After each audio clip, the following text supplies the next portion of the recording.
Hello. Good evening, everyone.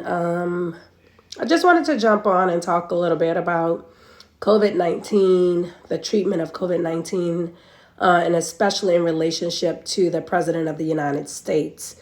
I wanted to make it very clear. Yesterday, I was doing my live, and I had no intention on doing this. I spoke in a couple lives before and said that I was kind of staying away from COVID 19 because it is not something well known. As we know, it is something that's been around probably since the beginning of the year. We don't have consistent treatment on it. We don't have consistent studies or long-standing double-blinded studies, things that hold a lot of validity to say what does and doesn't work. So basically, all we have to go on is what we have seen in the hospitals thus far and kind of talking to other colleagues and the consistencies of those stories. So it troubled me a little bit when it was first announced that President Trump had COVID 19, specifically because he was admitted in the hospital later that evening, but there was no other information. So it was almost as if the media was picking and choosing what to report, or strategically, what was being reported wasn't very transparent. And when I say that, I mean that most people that get COVID 19, no matter how they, whether they are symptomatic or not, when they go to the hospital, they're not asked to just come to the hospital. And when they go to the hospital, even if they're symptomatic, a lot of families can testament to this, that they are sent home still yet, unless they have bilateral infiltrates and hypoxia. So when you see the president waving his hand to the media and getting in a special car to get to his helicopter and being flown to special hospitals looking as well as the average person, then it's kind of conflicting about exactly how people with COVID 19 are treated. So I wanted to make it clear that it is the standard that everybody should be tested. Symptomatic or not, everybody should have a COVID 19 test, but America as a whole has not been able to make that happen yet due to resources. So we have not kept up with the standard. And to make matters worse, what we do is show in the media as if you can walk in the hospital and say you have COVID 19 and you get admitted. That doesn't happen. As I said before, even patients who have presented to the hospital, not hypoxic, I'm sorry, dyspneic, short of breath, feeling ill, unless they have infiltrates, and especially this was peak season, and unless they were hypoxic, you do not get admitted. And that's because if you did that, you wouldn't have enough rooms for the people who later may be hypoxic, who may need that hospital bed. So I wanted to make it clear that when you get into the hospital, you don't get the kitchen sink thrown at you. So you don't automatically get every drug known to man when you're in the hospital. So I wanted to make it very, very clear that what you see in the media is not a testament to reality.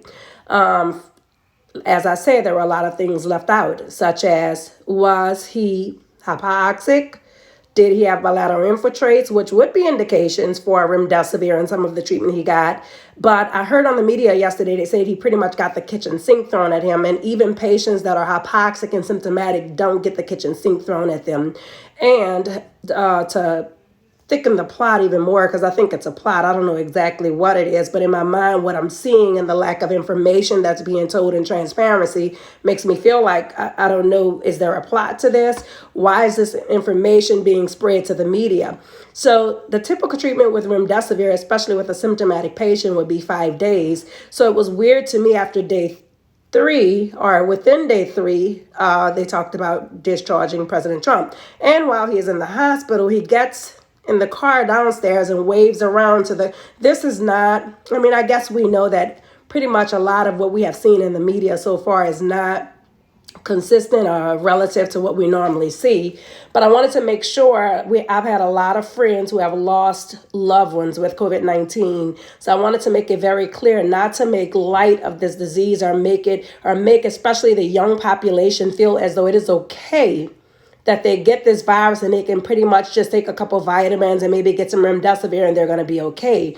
I want to make it clear that this is not how the average patient is treated. I think if anything, it's a testament to the disparities that we still deal with in America, where we have the very, very, very rich who can afford certain things and are donating money to some of the hospital boards, or somebody who is perceived important get a treatment or a medication plan or treatment plan that is very different from the average American. So that's just disheartening to see, but I wanted to make sure that we are still educating our family, we are still educating our friends, we are still educating people in the community as nurse advocates that this disease is real. We need to social distance, we need to keep our mask on, we need to keep hand washing, and we need to spread the word that, especially nurses who's in this every day, that what we have seen on the TV and what the media is describing with a patient who goes into the hospital, and I'm speaking of the president, with either asymptomatic or a very mild symptoms and gets the kitchen sink thrown at him, is not the way we see average treatment plans.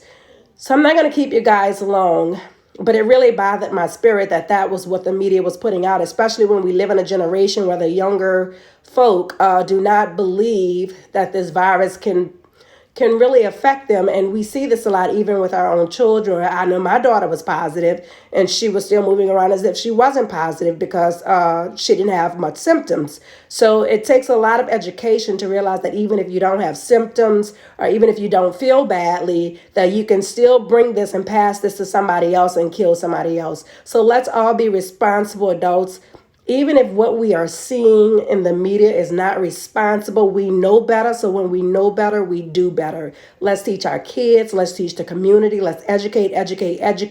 What we are seeing with President Trump is not reality. Even his treatment plan was not a realistic treatment plan. He didn't even stay for the full treatment plan. So I'm not sure exactly what they did with him. But that's all I have to say tonight. I hope it helped out the next person and I hope you can pass it on. Have a good night.